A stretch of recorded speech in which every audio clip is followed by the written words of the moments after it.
Aba Edo, may basbas kay Kalingap Rab para kay Rina.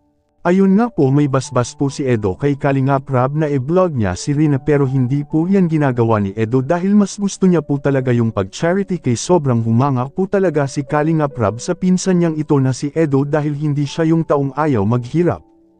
Diba kung tutusin, di na siya magpakahirap ng pag-scout kung saan-saan dahil kung si Rina ang kanyang e-vlog ay talagang kikita siya dahil marami ang nag-aabang ng vlog sa kanilang dalawa.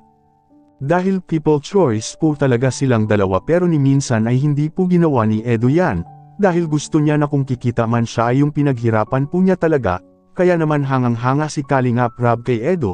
Talagang may respeto si Edo kay Kalingap Rab. Kung pumunta man siya ni Rina noon, ito ay utos ni Kalingap Rab na puntahan niya si Rina at hatiran ng allowance. Lahat naman may mga char, maging ikaw o yan.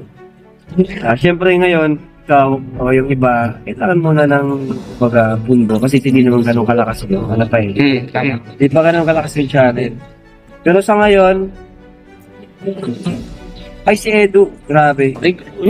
Saludo kay Eds. Alam mo, siya yung nakikita ko talaga na purong charity yung ginagawa.